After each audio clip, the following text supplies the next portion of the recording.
അപ്പോൾ എല്ലാവർക്കും വീഡിയോയിലോട്ട് സ്വാഗതം. അപ്പോൾ ഇന്ന് മുഹറം 10 അപ്പോൾ ഒന്ന് മീൻ മുളകിട്ടത്, പിന്നെ ഉള്ളിവട പൊരിക്കണുണ്ട് ഇവിടെ. പിന്നെ ഇനി മുട്ട ബജി ഉണ്ടാക്കാൻ വേണ്ടിയിട്ട് മുട്ടയും മാവൊക്കെ റെഡിയാക്കി വെച്ചിട്ടുണ്ട്. പിന്നെ അവിടെ ചായക്ക് വെള്ളം വെച്ചിരിക്കണ്. പിന്നെ ഇനി നമ്മൾ ഒരു നാരങ്ങ വെള്ളം ഉണ്ടാക്കാൻ പോകുന്നു. അപ്പോൾ വെള്ളം എടുത്തു, അതിലോട്ട് കുറച്ച് പഞ്ചസാര ഇട്ട് നന്നായിട്ടൊന്ന് കലക്കി അതിലോട്ട് ഒരു നാരങ്ങൻ്റെ മുറി പിഴിഞ്ഞെടുത്തിട്ടുണ്ട്. അപ്പോൾ കുറച്ച് വെള്ളം കലക്കണുള്ളൂ. പിന്നെ അങ്ങനെ നമ്മളുടെ മുട്ട ബജി ഇവിടെ റെഡി ആയിട്ടുണ്ട്, ഉള്ളിവട റെഡി ആയിട്ടുണ്ട്.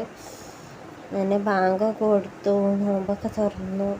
പിന്നെ നോമ്പൊക്കെ തുറന്ന് നിസ്കാരം കഴിഞ്ഞ ശേഷം പിന്നെ നമുക്ക് പൊറാട്ടയായിരുന്നു.